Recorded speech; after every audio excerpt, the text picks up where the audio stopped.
Hello, welcome everybody to video number 3. This is the solo group hardcore Ironman series.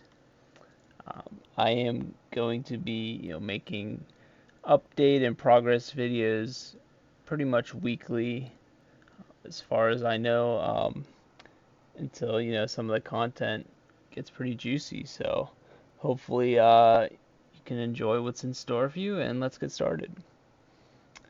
So yeah, in my previous videos, I'm trying to, give a real background as to, why I made these accounts, what, my plans are, how I got to, this stage of the game, relatively high total level.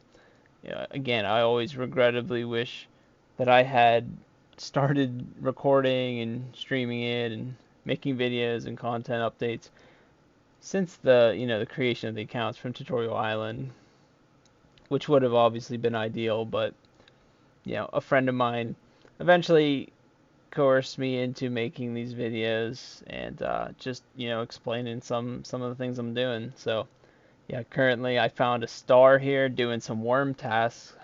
I had a worm task on 2 of the 4 accounts, and I saw a star here, and it was pretty high level. So I figured, well, good time to throw in the recorder, have some AFK downtime. The other account that is not mining the star is the one that is working on rune crafting. So yeah, I'll go into a bit more detail of sort of my background, things that I have accomplished, things that I've done, and what I'm currently working on. So have Dragon Slayer 2 done on the one that's rune crafting. That one will be eventually getting 95 rune crafting, and that's for Wrath runes. So this is, like the big end game goal for getting back into Slayer with access to Wrath runes. On a hardcore Ironman, a lot of accounts, if you're a single solo Ironman with the hardcore, if you're a group hardcore team, then regardless, Dragon Slayer 2 is a quest that does take lives out.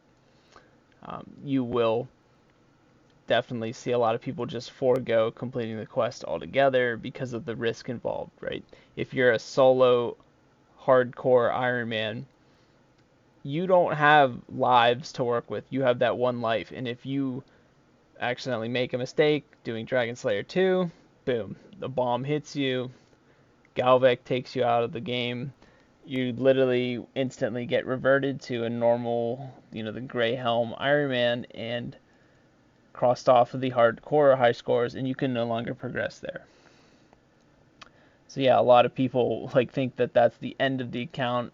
I think it's always great to just continue playing as a normal Ironman. There's really no shame in that. If Dragon Slayer 2 is the thing that takes you out, then I like to suggest to people, just continue playing the account. You're going to have a lot of fun doing PVM and Ironman activities. Later on, like raiding and bossing, doing solo God Wars is a lot of fun to get into.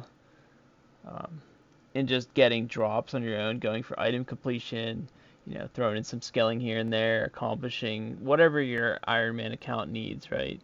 You'll still have all that fun. It's just you won't have that hardcore status that a lot of people really care about. And again, sometimes it's just overrated. So, if an end game quest takes you out, your fun's not over. Just keep playing, I'd like to tell people. So, yeah, so that's what we were able to accomplish actually just about 2 weeks ago or something.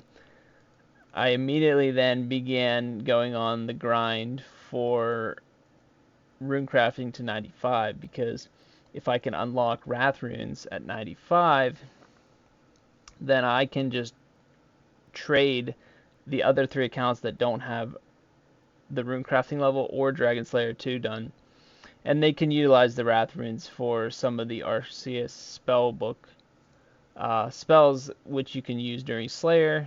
It's like Sinister and Demonic Offering, I believe.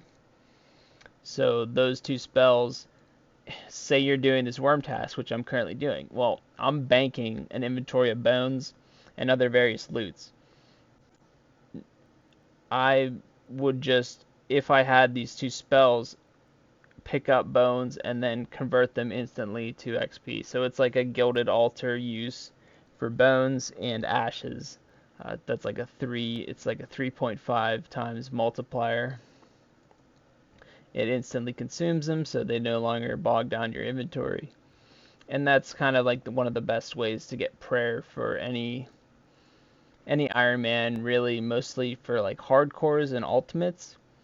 Hardcore and ultimate Ironman can't really utilize the wilderness altar, which doubles what a gilded altar does. So you get like 700% of the berry XP for bones if you use the wildy altar. So Ironman that don't have a hardcore status, that don't risk anything, you could just take one inventory there, use them all in the altar as quick as you can. If a PK comes in, so what? You just keep spamming your bones, and realistically, you won't die too much, and you won't lose many bones, and you'll get most of your XP there. Hardcores, you can't be risking that. If PK logs in, they're going to take your hardcore status, most likely. Especially with the method involving having your inventory mostly full of bones, that's not useful food and supplies to survive. So definitely one of those tricky things where you're just not going to be able to do that as a hardcore or ultimate Ironman who has no bank. So that is the goal for the Runecrafter.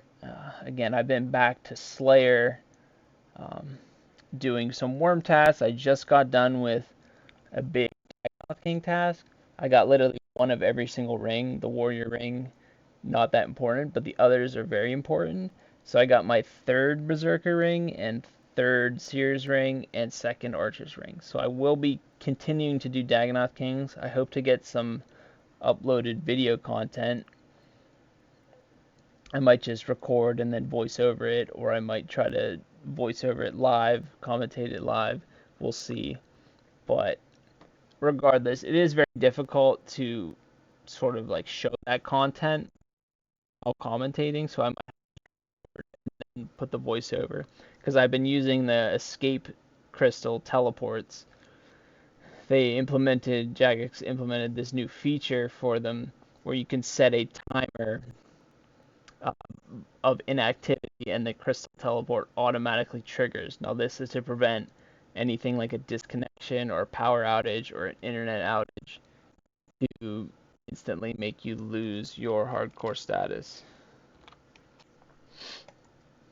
Because basically, if you disconnect in the middle of a boss fight or something or a raid, you're pretty much dead to rights, right? Like the boss is going to do way too much damage if you're unable to move and react, to change your prayers or eat. And it takes about 60 seconds from the moment you disconnect for you to actually get force kicked off.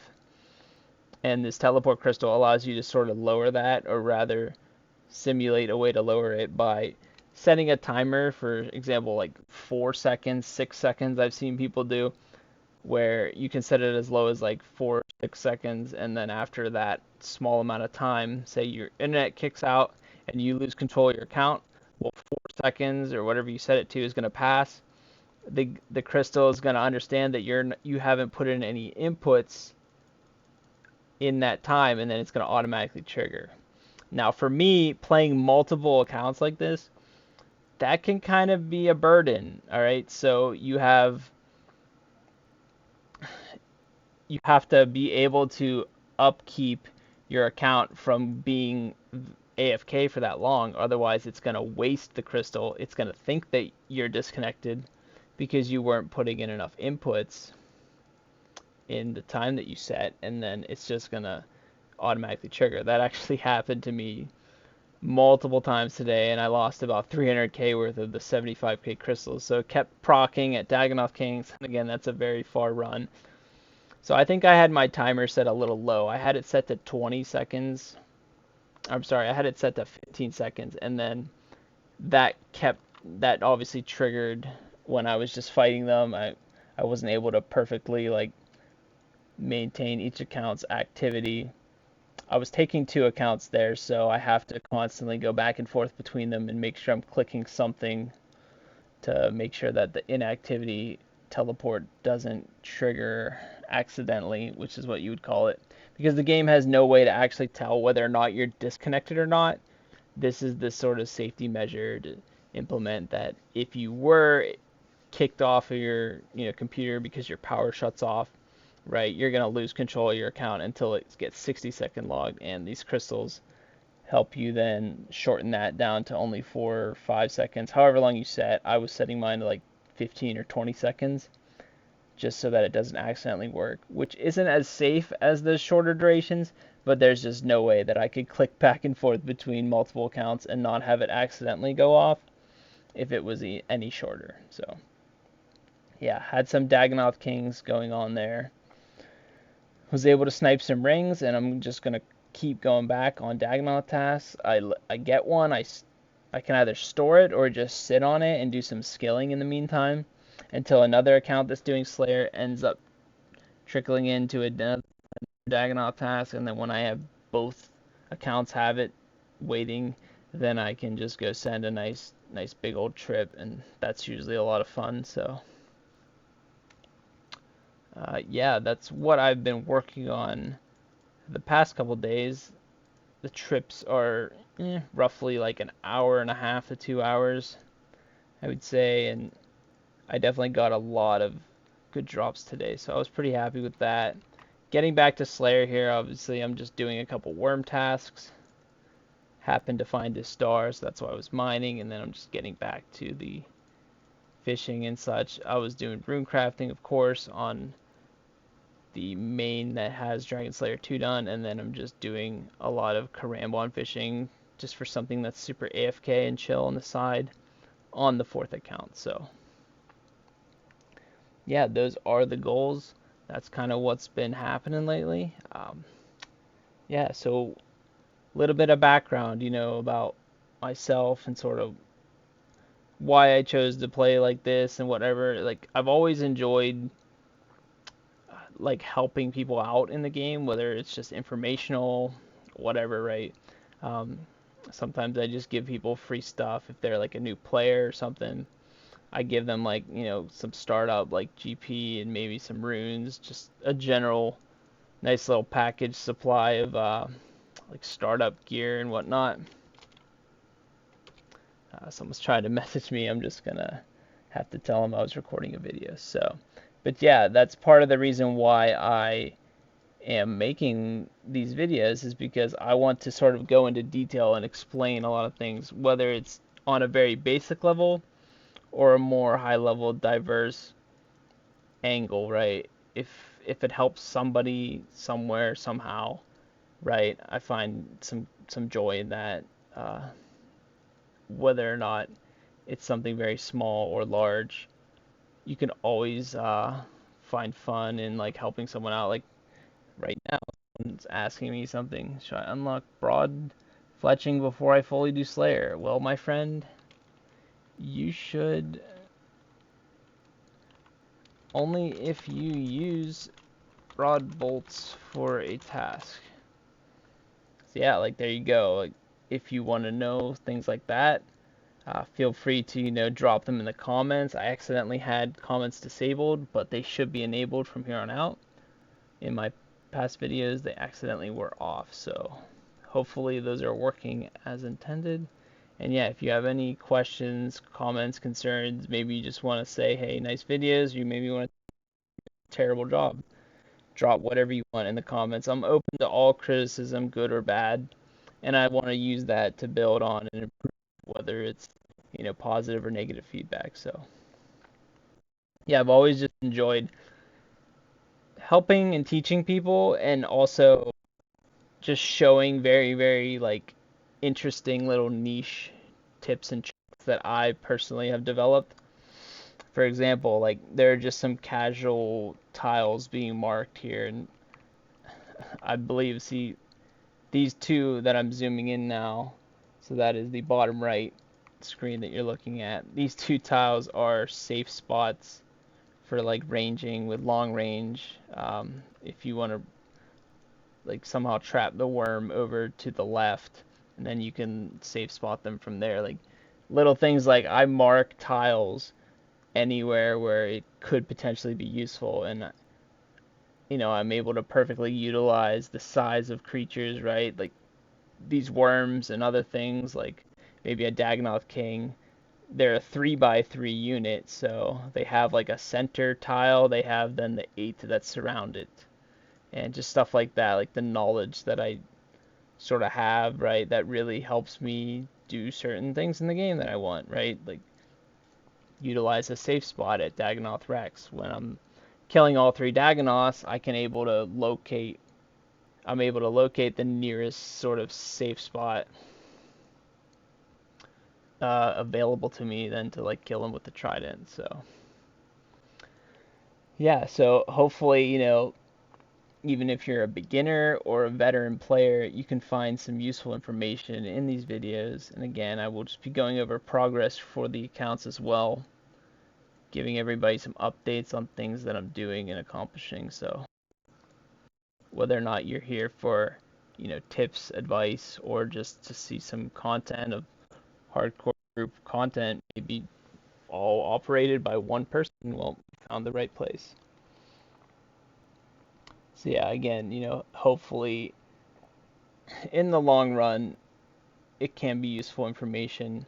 Eventually, you'll stumble on something that you maybe didn't know, and then you can take that away from the video as sort of a positive influence.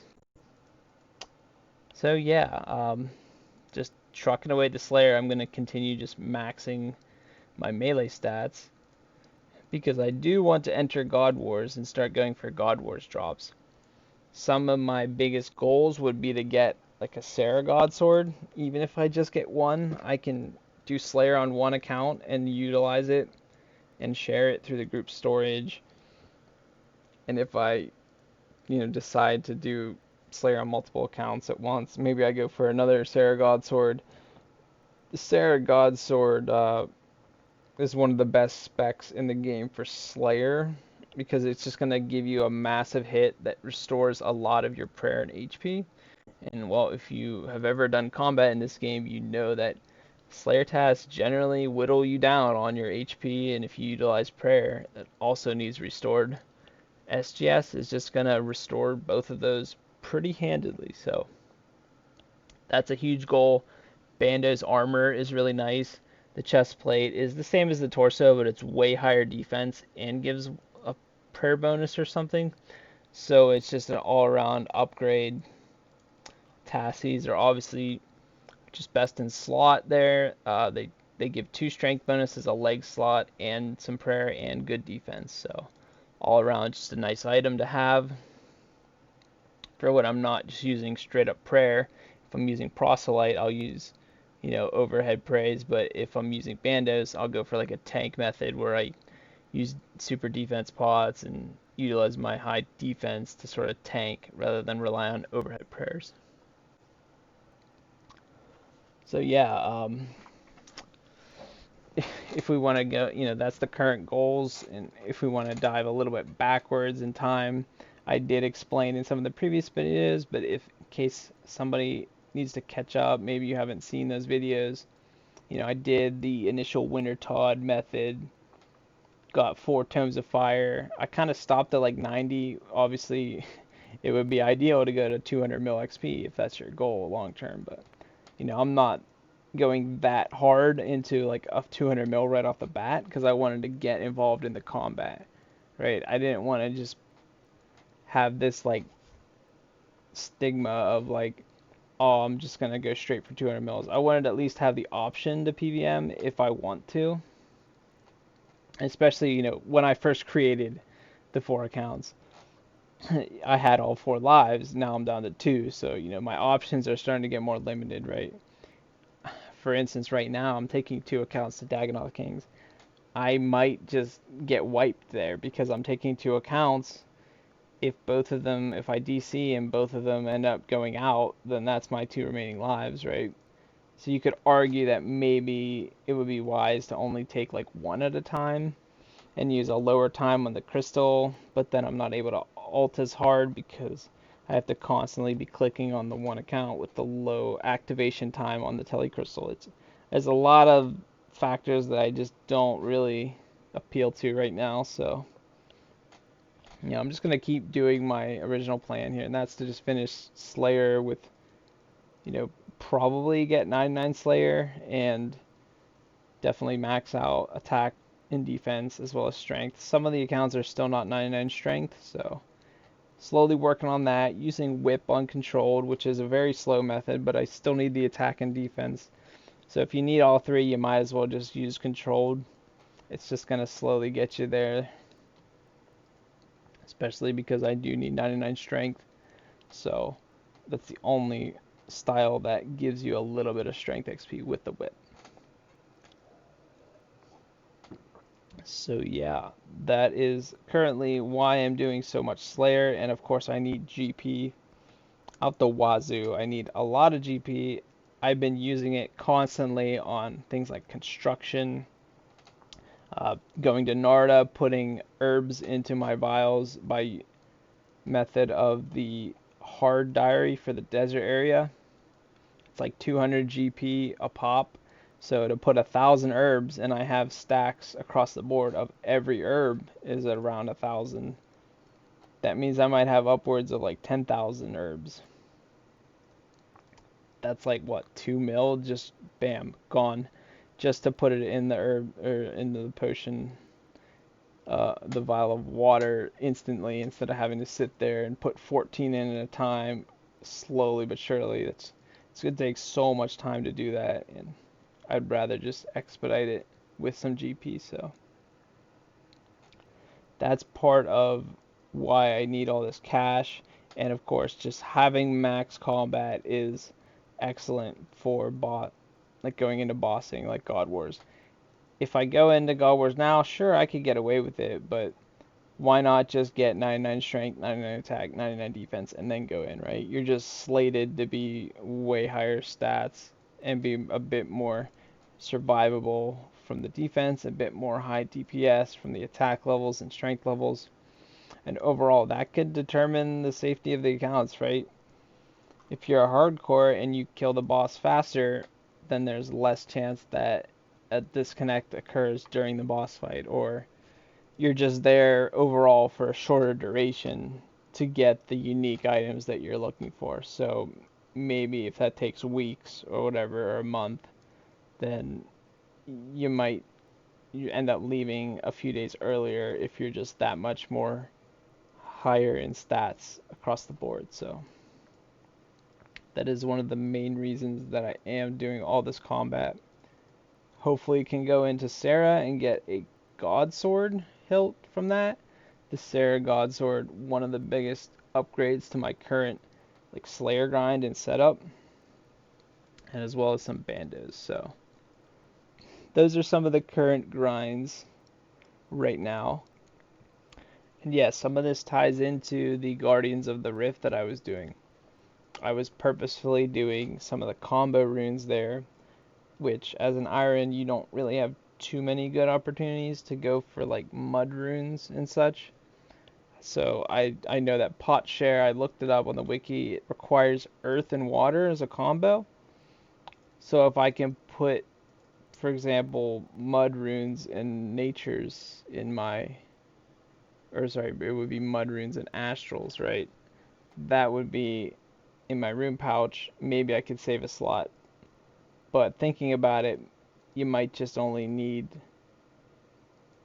what the rune pouch can hold anyway. I think if I just have astrals, earths, and waters in the pouch, then I might not need any other fourth type of rune, to where if I used a combo rune to save one of those runes, then it wouldn't really benefit me taking an additional rune. But maybe there's some type of other lunar spell that I could use, like Venge. I don't know, maybe the tank will use Venge, who knows. A lot can change, in time. So we'll definitely be getting in there. We'll be experimenting. Bandos, Zami, Sarah, and Arma. Like honestly, all four of them sound appealing. I like Zami. The idea of going in with 4 arc lights just means the kills are going to be super quick, because I can be on task and shred it with an arc light. So even though he hits really hard with the combo, or with his little special attack, it does like up to a 50 and drains some of your prayer. Yeah, the tank will get hit, but in general that won't happen too often because the kill will just be so fast with 4 arc lights smacking. Also have some Dragon Warhammers coming in, so if the Dragon Warhammer specs land, then the arc lights are just gonna they're just gonna like guaranteed hit. Accuracy is gonna be out the roof. So yeah, Zami seems like it would be the first one that I enter. Hopefully can get a Zami spear, and then with at least one spear, I might then open up the avenue to bandos, because having a Zami spear is a convenient way to get KC without using a tentacle whip charge. All your tent whip charges on the goblins. It acts as a Zami item as well, which gives you that Zami protection while you're getting KC. And it's all around just a good item.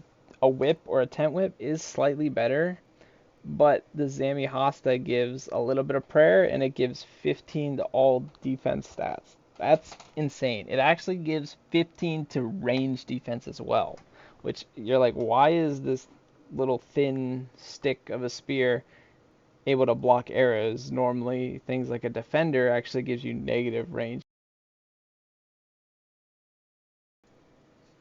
So yeah, the Hasta definitely going to be something I look for before entering bandos. Again, with 4 hammers, Dragon Warhammers. I currently have 3 and I'm going for the 4th. If I can get all 4, that just acts as the hammer for you to enter the door to access the area, as well as just being an incredible spec weapon, right? The Dragon Warhammer spec landing on any of them means that, subsequent hammer specs or whatever are more likely to land, and then from there on out, if you can land even 1 or 2, the kill's just gonna melt. I mean, when you lower his defense by that much, you're basically just gonna shred the rest of the kill with tent whips on everybody, and probably be using thralls on at least like 2 or 3 of the accounts.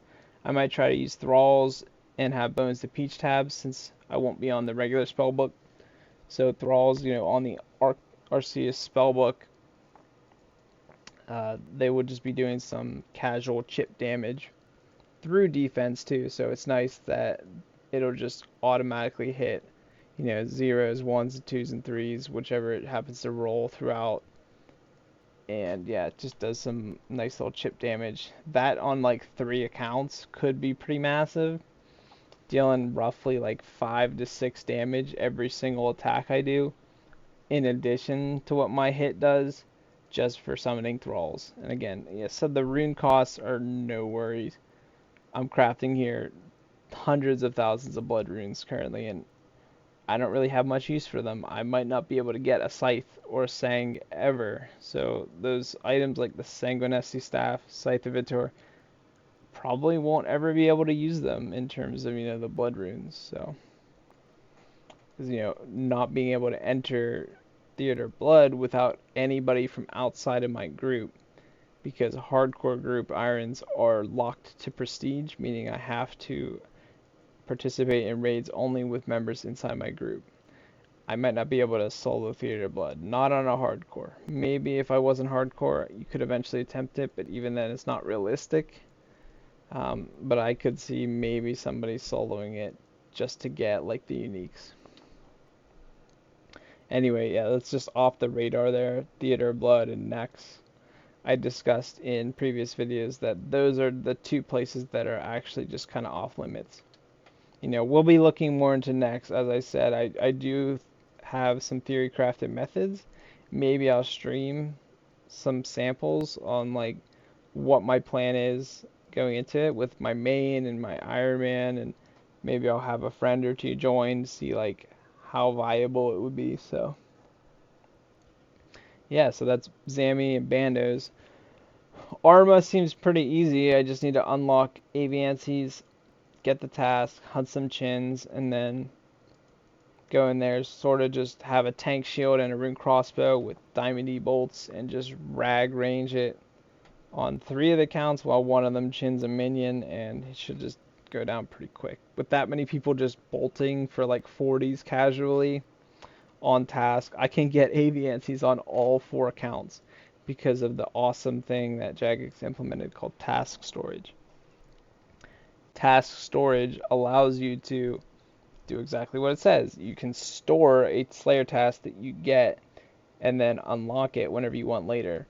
So I have 2 options. I can just get AVNCs and then sit on it and skill, or I can get AVNCs and then store it in my task storage option, which allows me to just continue doing Slayer, and whenever I need to, pull that AVNC task back out from storage when the other accounts start to get AVNC tasks stored up as well. So I don't actually need to stop Slayer altogether just because I get an AVNC task. The other small little thing to know about that is that you can still get another AVNC task. Say I do another task, it's like Necreals, and then I get a new task, and it's AVNCs again. I will actually have a doubled up AVNC because I'll have one and I have one stored. And they're completely separate entities. If I were to do my current one, then I would still have the one banked, and I could go back and get a new Slayer task, and it might be something completely different. I might get AVNCs again after, a couple tasks. So the stored task kind of has no effect on, what you can get in the future. So I might be able to double up and have 2 AVNC tasks on one. Who knows? And in which case I just would never unstore it. I would just then have to sit on it. But we'll get into more of that at a later time. Sarah would just basically have to be off task because you don't really have any option to get Sarah the Zilliana as a boss task. I mean, it is possible, but even then it's like marginally better.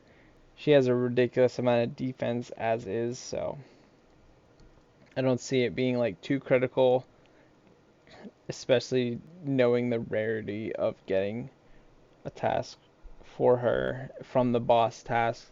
There's so many bosses in the game that it's just going to make it really difficult to get good Slayer tasks in general. Like, I still want good Slayer tasks, so that's just going to bog everything down if I were to just seek out some specific boss task from the boss Slayer unlock. That's just not going to be an option. So Sarah, yeah, the way it's usually done with like main accounts in teams, you kind of just want to like bolt her or use range or Varix when she's not targeting you. So when she's like walking at someone else to go hit them, so they're staying away from her, making sure she doesn't melee, because her melee attacks just destroy you. So I would just have to kind of do my best to keep track of, which account is she targeting, and then run away with it while the other 3 are just smacking her. And hopefully if I can do that with like Diamond E-bolts, would probably be the best bet, then that'll probably be the most efficient way to take that on. Yeah, SGS would be the best drop from there. ACB also very nice. Armadale, the armor is obviously insane. The Godsword wouldn't have too much use for it, so just looking for the armor there. Bandos, the Godsword is insanely good for like Corp as a spec weapon in general across the board, and the armor is good. And then Zami, I want spears, maybe even Staff of the Deads. Who knows how good that spec will be in future updates. Spears will be needed for Hostas, the spear alone for Corp, and then Dragon Hunter Lance if we ever pull a Hydra Claw. So yeah, that's kind of like the immediate future plans. I hope that's some of the biggest content that I can get into in the near future. I think that's like next up on the radar. So there's no telling when that's going to be. Again, I'm just casually maxing my combats through Slayer. So it's going to be a while because I'm still like 80 something attack and defense across the board. All for the accounts need to just keep grinding attack, strength, and defense a little bit. Most of them are pretty much 99 strength. Some of them are 99 strength. But other than that, I just want to go into God Wars completely max combat. Obviously, I won't be 99 prayer, but I'll be very high prayer, probably 80 plus. and that won't really affect the DPS of the kill anyway, so I'm okay with that being a little lower. But yeah, I could see in a few weeks, if I just continue what I'm doing, keep grinding Slayer, could get the combat stats into that range where 99 attack, strength, defense across the board. Might be a little bit shy of 99 attack. If I'm like 95 plus, I might give it a go. And I think the main account here, who is working for Wrath Runes for the group, will maybe be a couple levels shy of 99 attack, strength, defense. Might just be like 99 strength, 90 defense, and like 85 attack. I don't know. We'll see. Well, I'm already 88 attack, but I've been using a whip on controlled because I need to get strength, of course, and I'm only 94 strength, so happen to do a lot less Dragon Simi Slayer, which is what I'm assuming is why his strength is a lot lower. And then I ended up just giving him a whip, and now with a whip, my strength doesn't progress as fast to 99s, but getting there slowly but surely. So that account might take a little bit longer to actually get all the way there. But at the end of the day, we will be entering God Wars and doing some juicy content.